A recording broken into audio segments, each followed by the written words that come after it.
Hey, Healing Overflow family. Welcome back to Healing Overflow with Dr. Toy. I am your host, Dr. Toya Jones. It's so good to see you. I'm so glad you keep coming back. Thank you. I hope that you're enjoying the podcast. Keep on sharing, keep on watching because you know that healing overflows onto everyone.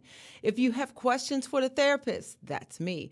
In the Ask a Therapist segment, you can ask your questions and I will answer them. If I answer them on air, guess what? Of course, you already know you get a Starbucks gift card. I love to give those out. I feel like Oprah. I channel the Oprah voice. So keep them coming. Y'all have been keeping them coming. I'm going to tell you that. You've either been emailing me at toyaj@pitt.edu or you're using the Qualtrics link provided down below. I will continue to make sure you get that so that you can send in your questions. Today is a very, very special show. I am very excited. As you see, I'm sitting in a seat where I usually have a guest next to me, but there's not a guest there. Yes, there is.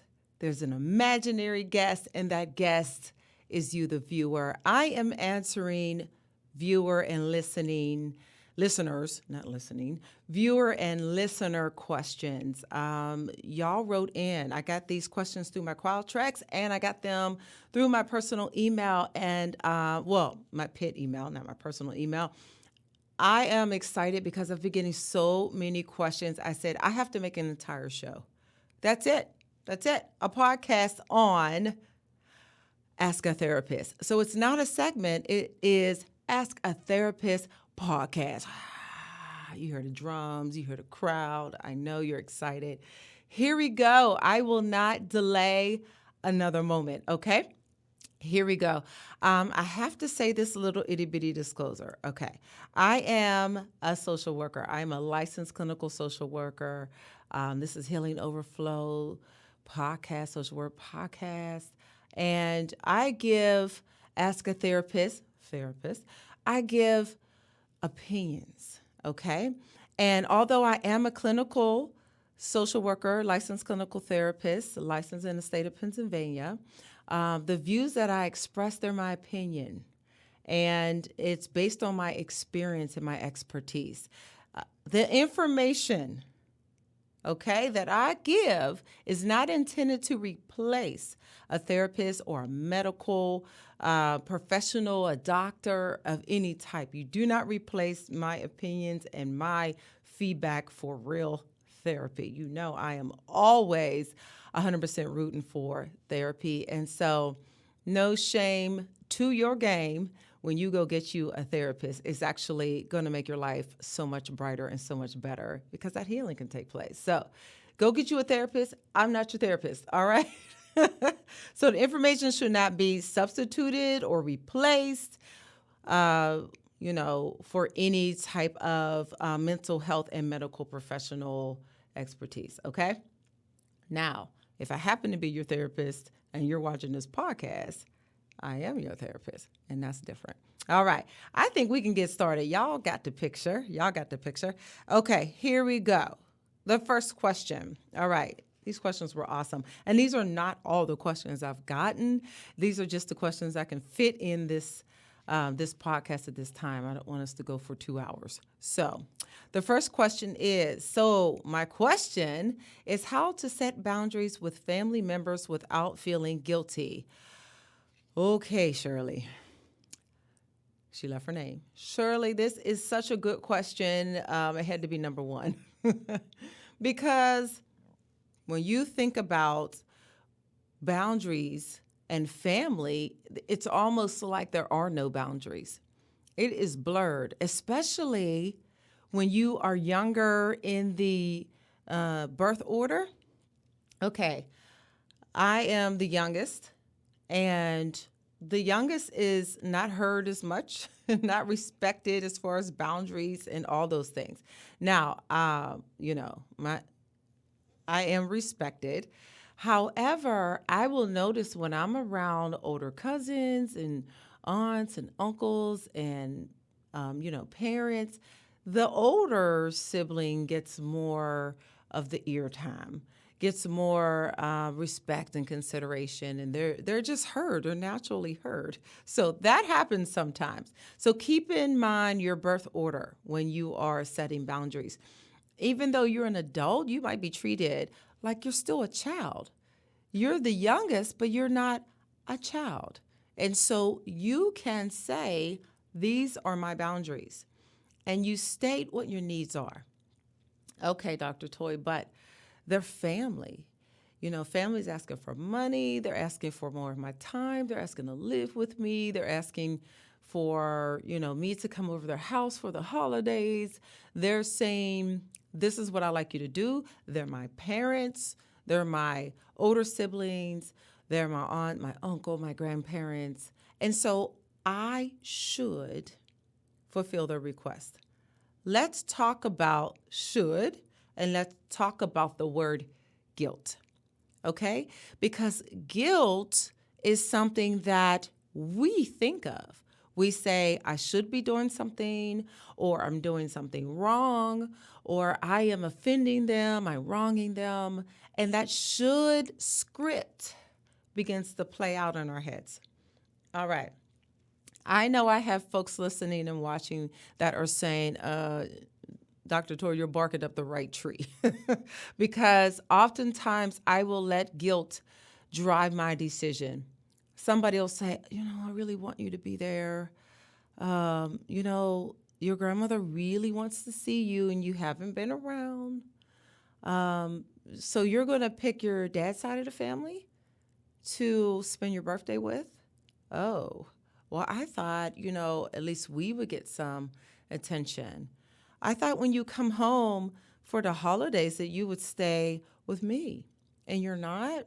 Why aren't you spending time with me?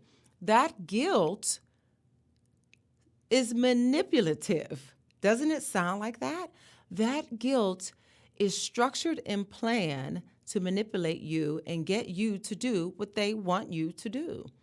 That's not okay. That's not okay. You are an adult and you can make decisions and say, no, this is where I'm going.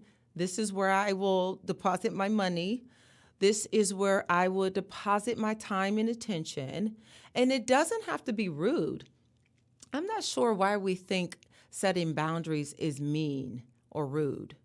There's a script in our head that says someone else should be happier than me when I'm setting boundaries.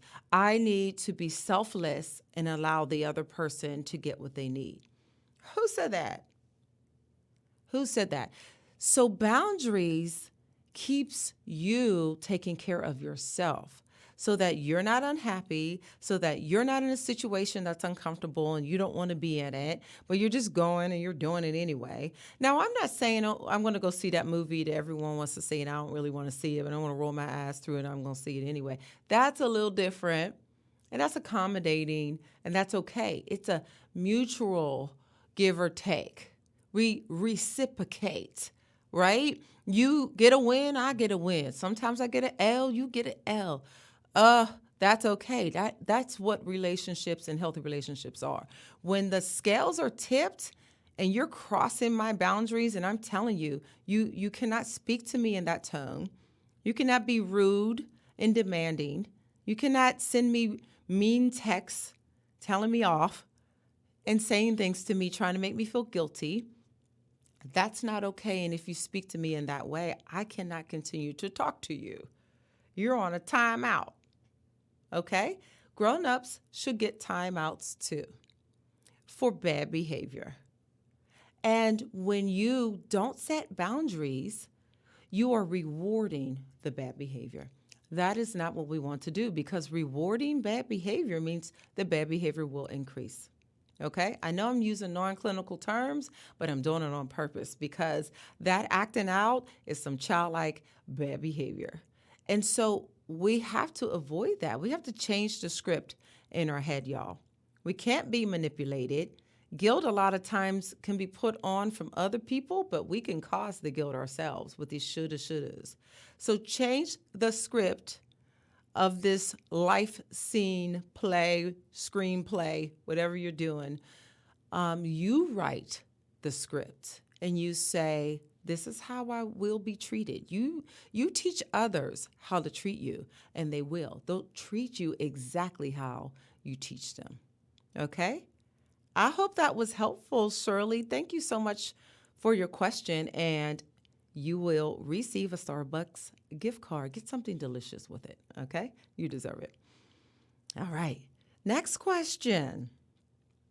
How do you recommend brand new social workers combat imposter syndrome as they enter the workforce? Oh, my goodness. I'm going to call this person Mac because they left their email.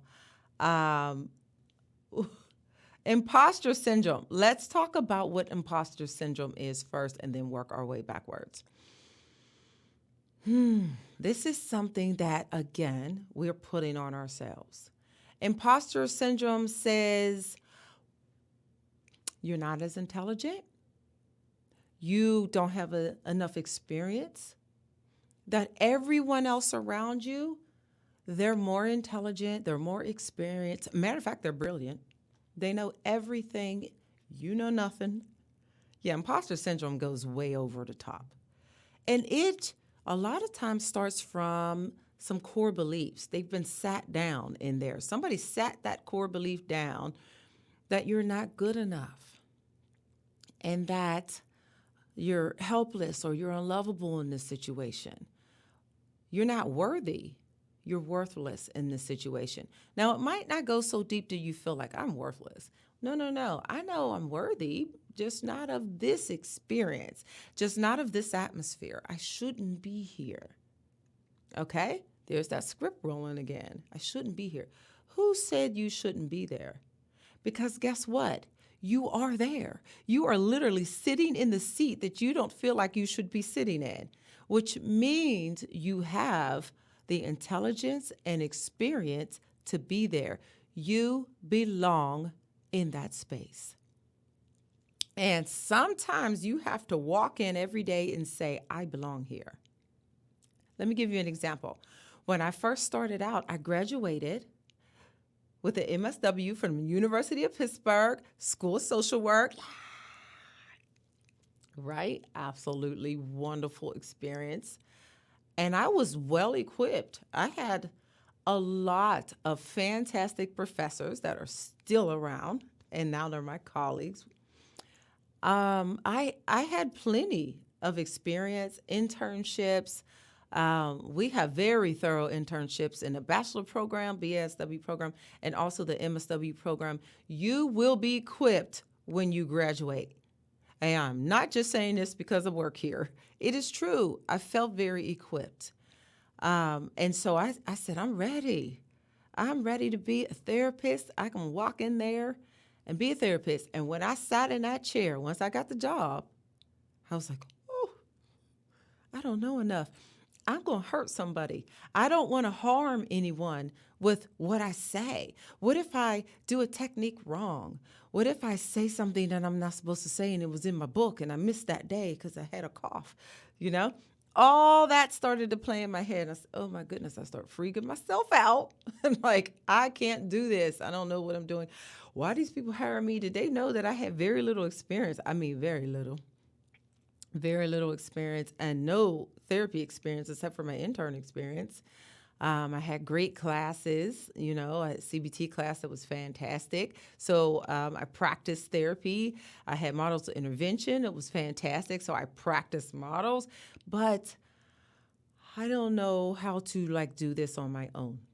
And I sat in a chair, and I remember it was one of my first clients, and she was talking, and I thought, oh my goodness, there's a lot. I was a trauma therapist is how I started. So right then and there, I had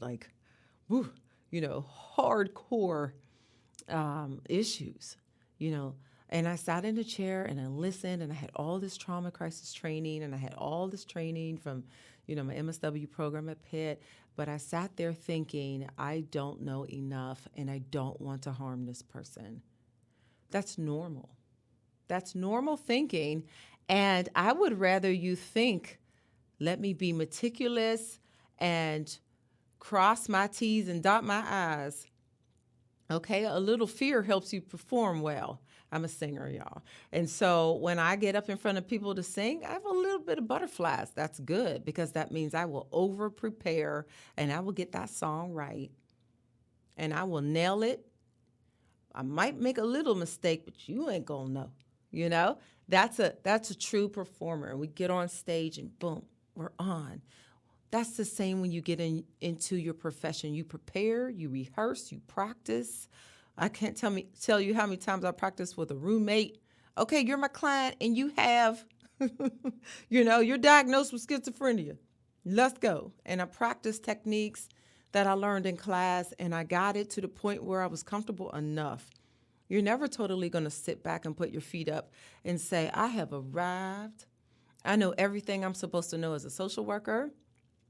I have the code of ethics memorized. Come to me if you want to know something, I am diverse and inclusive out the wazoo. We never quite arrive. We keep learning, and that's part of our code of ethics as a social worker that we will keep increasing our education and keep learning. And so, listen, you're supposed to be where you're supposed to be. And you have something to add. There's intelligence. Intelligence is defined many different ways, y'all. Intelligence comes from book smarts, but also not just book smarts, because you have folks that have like degrees out the wazoo, but they don't have, I keep using wazoo, degrees out the wazoo, but they don't have street smarts, community involvement. Where's that? I don't really know how people behave and act in the ecosystem because I'm not there. So you have to have street smarts or community intelligence, book smarts, but you also have to have that intuition, the gut smarts. Now, I know some folks will want to argue like, well, gut smarts is no such thing. There is, though. There are spidey senses that we have as social workers and as therapists and clinicians and even in other disciplines, of course. Helping professions, we have that intuition and we know something, we feel it, okay? And so you got to have that too. You have it, or you wouldn't be in this profession. So continue to read, continue to go to trainings, continue to learn and learn and learn, and never be an intelligent snob. Continue to learn. You never quite reach your height. I will be 99 and still not know everything, and I will say it. I learn from my students in the classroom. Love teaching. I love students. I learn from them. I learn from my children. I learn from the older population so much from the older population. I learn from reading books. I do a deep dive into a topic. I read articles, and so I'm constantly learning, but I learn from my community involvement as well. I love the community. I love to be involved. I am an activist. I was born with a tiny brown fist in the air and a little itty-bitty afro. That's who I am. And so continue to learn, Mac. Continue to learn, and you can't go wrong, okay? You got this. You belong exactly where you are. And wait until you go higher and higher because you'll belong there too. Say it every day till you believe it. All right. Thank you so much. Of course, you'll receive that Starbucks gift card. Thank you for sending in your question. Okay, we got time for one more, y'all. One more. I got to get some water because y'all working me today. Okay, let's go. Last question of this podcast. Dr. Toy, my partner is ignoring my texts. I keep asking them to call me and text me back, but they just keep ignoring me. This has been going on for over 2 weeks. Ooh, what should I do? Anonymous. You signed it anonymous. I love it. And so I'm going to call you Annie. Okay?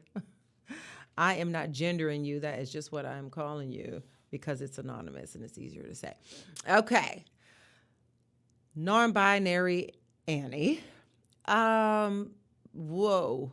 2 weeks is too long. Okay. If I might big sister you for a second, 2 weeks is too long.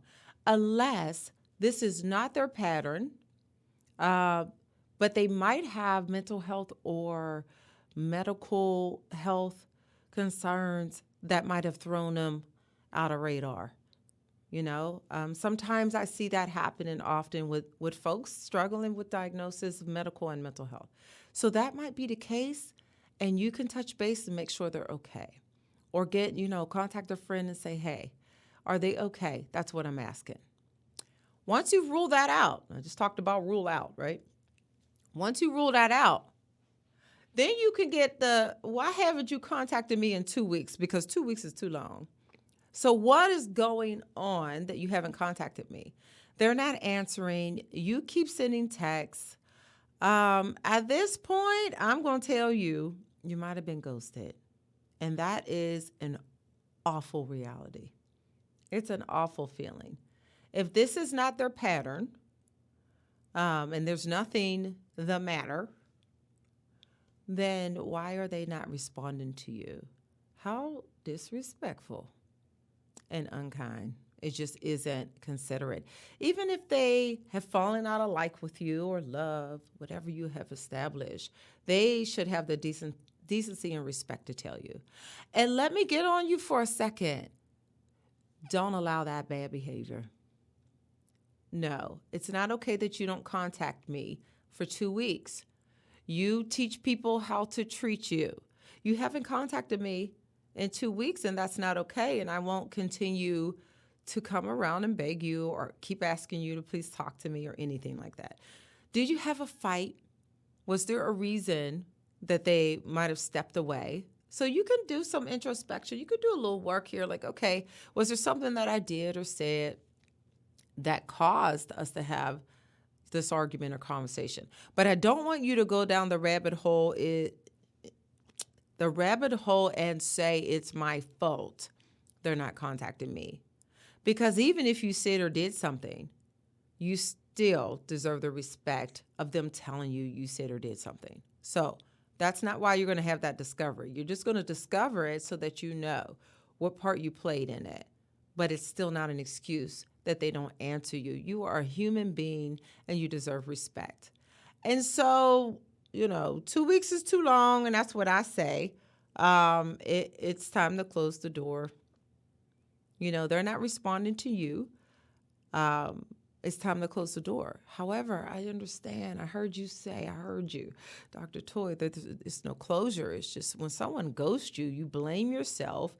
You have all these questions, and it just floats around in the world. I don't know if y'all ever saw the MTV show they had Ghosted, and they have I Had My Significant Other or something like that show, and then they have what is that called? What is that called? The other show the MTV has, Catfish. Yes, Catfish, right? There's a lot of unanswered questions and mystery on the other side of the computer or the phone or something like that. Unfortunately, there are going to be some questions that won't be answered because you may not talk to them. Closure does not come from them.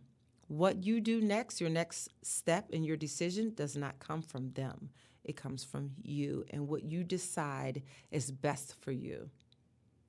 And so you might need to write a letter that will get to them so you can close the door. You might want to send a message through the BFF so you can close the door. Or within yourself, you say, this is what I will not allow in a relationship. That is toxic, it is controlling, and my best self doesn't come forward when I'm treated this way. And so I won't have it. Notice if you have a pattern of people in relationships treating you that way. This is where we stopped it. We stop it right now, okay?